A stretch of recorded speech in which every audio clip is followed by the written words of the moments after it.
திவ்ய வாசகனாகிய யோவானுக்கு வெளிப்படுத்தின விசேஷம். அதிகாரம் 10. பின்பு பலமுள்ள வேறு ஒரு தூதன் வானத்திலிருந்து இறங்கி வர கண்டேன். மேகம் அவனை சூழ்ந்திருந்தது. அவனுடைய சிரசின் மேல் வானவில் இருந்தது. அவனுடைய முகம் சூரியனைப் போலவும் அவனுடைய கால்கள் அக்கினி ஸ்தம்பங்களைப் போலவும் இருந்தது. திறக்கப்பட்ட ஒரு சிறு புஸ்தகம் அவன் கையில் இருந்தது. தன் வலது பாதத்தை சமுத்திரத்தின் மேலும் தன் இடது பாதத்தை பூமியின் மேலும் வைத்து சிங்கம் கர்ஜிக்கிறது போல மகா சத்தமாய் ஆர்ப்பரித்தான். அவன் ஆர்ப்பரித்த போது 7 இடிகளும் சத்தமிட்டு முழங்கின. அவ்வேழு இடிகளும் தங்கள் சத்தங்களை முழங்கின போது நான் எழுத வேண்டுமென்று இருந்தேன். அப்பொழுது 7 இடி முழக்கங்கள் சொன்னவைகளை நீ எழுதாமல் முத்திரை போடு என்று வானத்திலிருந்து ஒரு சத்தம் உண்டாக கேட்டேன். சமுத்திரத்தின் மேலும் பூமியின் மேலும் நிற்கிறதாக நான் கண்ட தூதன் தன் கையை வானத்திற்கு நேராக உயர்த்தி, இனி காலம் செல்லாது, ஆனாலும் தேவன் தம்முடைய ஊழியக்காரராகிய தீர்க்கதரிசிகளுக்கு சுவிசேஷமாய் அறிவித்தபடி 7ஆம் தூதனுடைய சத்தத்தின் நாட்களிலே அவன் எக்காலம் ஊதப்போகிற போது தேவ இரகசியம் நிறைவேறும் என்று வானத்தையும் அதில் உள்ளவைகளையும் பூமியையும் அதில் உள்ளவைகளையும் சமுத்திரத்தையும் அதில் உள்ளவைகளையும் சிருஷ்டித்தவரும் சதா காலங்களிலும் உயிரோடு இருக்கிறவருமானவர் மேல் ஆணையிட்டு சொன்னான்.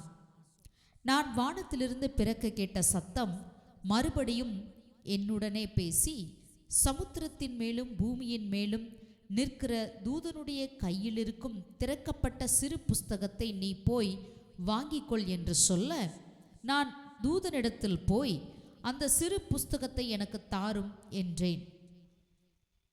அதற்கு அவன், நீ இதை வாங்கி புசி, இது உன் வயிற்றுக்கு கசப்பாயிருக்கும், ஆகிலும் உன் வாய்க்கு இது தேனை போல மதுரமாயிருக்கும் என்றான்.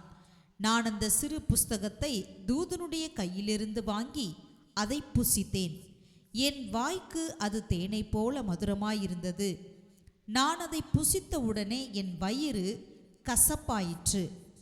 அப்பொழுது அவன் என்னை நோக்கி, நீ மறுபடியும் அநேக ஜனங்களையும் ஜாதிகளையும் பாஷைக்காரரையும் ராஜாக்களையும் குறித்து தீர்க்க தரிசனம் சொல்ல வேண்டும் என்றான்.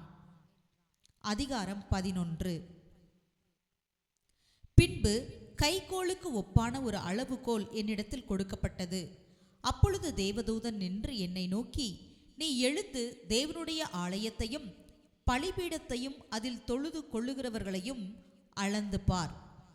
ஆலயத்திற்கு புறம்பே இருக்கிற பிரகாரம் புற ஜாதியாருக்கு கொடுக்கப்பட்டபடியால் அதை அளவாமல் புறம்பாக்கி போடு. பரிசுத்த நகரத்தை அவர்கள் 42 மாதம் அளவும் மிதிப்பார்கள். என்னுடைய 2 சாட்சிகளும் 2 வஸ்திரம் உடுத்தி கொண்டிருக்கிறவர்களாய் 1260 நாளளவும் தீர்க்க தரிசனம் சொல்லும்படி அவர்களுக்கு அதிகாரம் கொடுப்பேன். பூலோகத்தின் ஆண்டவருக்கு முன்பாக நிற்கிற 2 ஒலிவ மரங்களும் 2 விளக்கு தண்டுகளும் இவர்களே. ஒருவன் அவர்களை சேதப்படுத்த மனதாயிருந்தால் அவர்களுடைய வாயிலிருந்து அக்கினி புறப்பட்டு அவர்களுடைய சத்துருக்களை பட்சிக்கும். அவர்களை சேதப்படுத்த மனதாயிருக்கிறவன் எவனோ அவன் அப்படியே கொல்லப்பட வேண்டும். அவர்கள் தீர்க்க தரிசனம் சொல்லி வருகிற நாட்களிலே மழை பெய்யாதபடிக்கு வானத்தை அடைக்க அவர்களுக்கு அதிகாரம் உண்டு. அவர்கள் தண்ணீர்களை இரத்தமாக மாற்றவும் தங்களுக்கு வேண்டும் போதெல்லாம் பூமியை சகலவித வாதைகளாலும் வாதிக்கவும் அவர்களுக்கு அதிகாரம் உண்டு. அவர்கள் தங்கள் சாட்சியை சொல்லி முடித்திருக்கும் போது பாதாளத்தில் இருந்து ஏறுகிற மிருகம் அவர்களோட யுத்தம் பண்ணி அவர்களை ஜெயித்து அவர்களை கொன்று போடும். அவர்களுடைய உடல்கள் நகரத்தின் விசாலமான வீதியிலே கிடக்கும். அந்த நகரம் சோதோம் என்றும் எகிப்து என்றும் ஞானார்த்தமாய் சொல்லப்படும். அதிலே நம்முடைய கர்த்தரும் சிலுவையிலே அறையப்பட்டார்.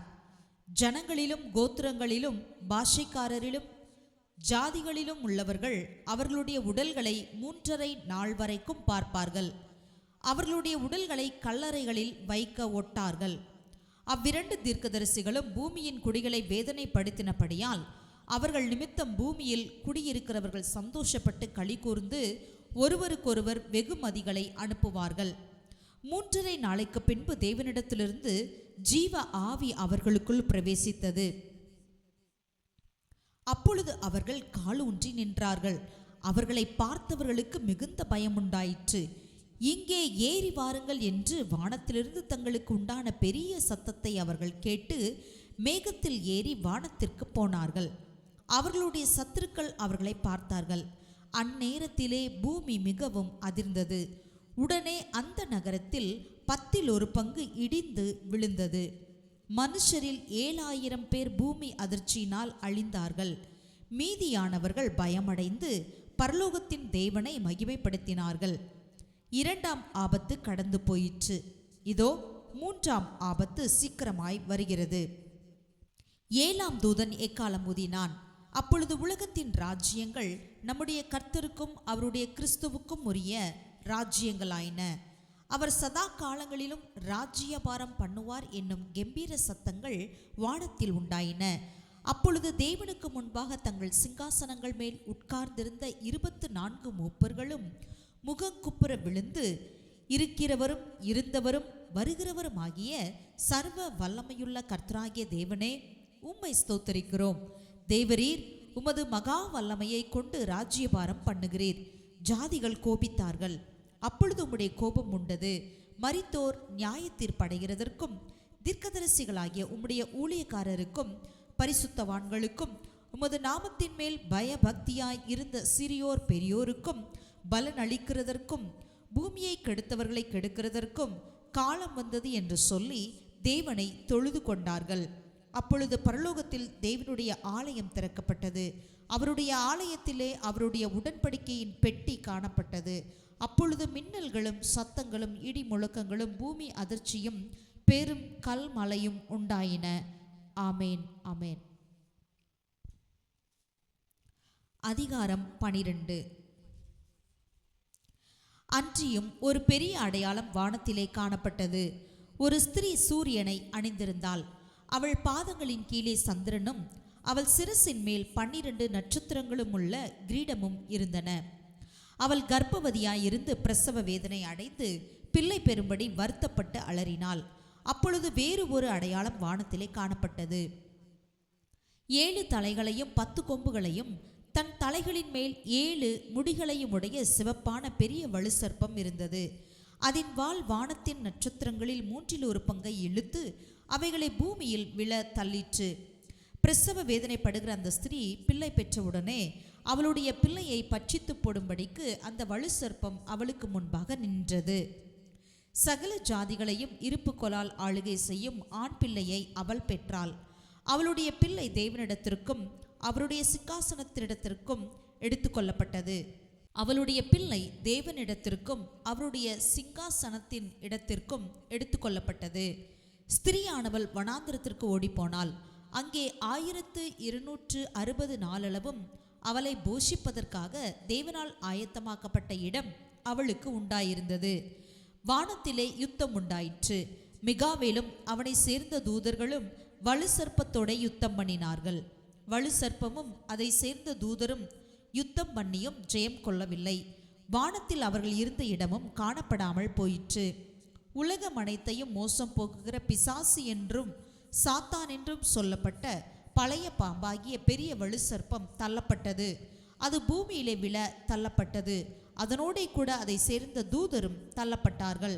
அப்பொழுது வானத்திலே ஒரு பெரிய சத்தம் உண்டாகி, இப்பொழுது இரட்சிப்பும் வல்லமையும் நமது தேவனுடைய ராஜ்யமும் அவருடைய கிறிஸ்துவின் அதிகாரமும் உண்டாயிருக்கிறது. இரவும் பகலும் நம்முடைய தேவனுக்கு முன்பாக நம்முடைய சகோதரர் மேல் குற்றம் சுமத்தும் பொருட்டு அவர்கள் மேல் குற்றம் சாட்டுகிறவன் தள்ளப்பட்டு போனான். மரணம் நேரிடுகிறதா இருந்தாலும் அதற்கு தப்பும்படி தங்கள் ஜீவனையும் பாராமல் ஆட்டுக்குட்டியின் இரத்தத்தினாலும் தங்கள் சாட்சியின் வசனத்தினாலும் அவனை ஜெயித்தார்கள். ஆகையால் பரலோகங்களே, அவைகளில் வாசமாயிருக்கிறவர்களே, களி கூறுங்கள். பூமியிலும் சமுத்திரத்திலும் குடியிருக்கிறவர்களே, ஐயோ, பிசாசானவன் தனக்கு கொஞ்ச காலம் மாத்திரம் உண்டென்று அறிந்து மிகுந்த கோபம் கொண்டு உங்களிடத்தில் இறங்கினபடியால் உங்களுக்கு ஆபத்து வரும் என்று சொல்ல கேட்டேன். வலு சர்ப்பமானது தான் பூமியிலே தள்ளப்பட்டதை அறிந்து அந்த ஆண் பிள்ளையை பெற்ற ஸ்திரியை துன்பப்படுத்தினது. ஸ்திரியானவள் அந்த பாம்பின் முகத்திற்கு விலகி ஒரு காலமும் காலங்களும் அரை காலமுமாக போஷிக்கப்படத்தக்கதாய் வனாந்தரத்தில் உள்ள தன் இடத்திற்கு பறந்து போகும்படி பெருங்கழுகின் 2 சிறகுகள் அவளுக்கு கொடுக்கப்பட்டது. அப்பொழுது அந்த ஸ்திரியை வெள்ளம் கொண்டு போகும்படிக்கு பாம்பானது தன் வாயிலிருந்து ஒரு நதி போன்ற வெள்ளத்தை அவளுக்கு பின்னாக ஊற்றிவிட்டது. பூமியானது ஸ்திரீக்கு உதவியாக தன் வாயை திறந்து வலு சர்ப்பம் தன் வாயிலிருந்து ஊற்றின வெள்ளத்தை விழுங்கினது. அப்பொழுது வலு சர்ப்பமானது ஸ்திரியின் மேல் கோபம் கொண்டு தேவனுடைய கற்பனைகளை கை கொள்ளுகிறவர்களும் இயேசு கிறிஸ்துவை குறித்து சாட்சியை உடையவர்களுமாகிய அவளுடைய சந்ததியான மற்றவர்களுடனே யுத்தம் பண்ண போயிற்று. ஆமேன், ஆமேன்.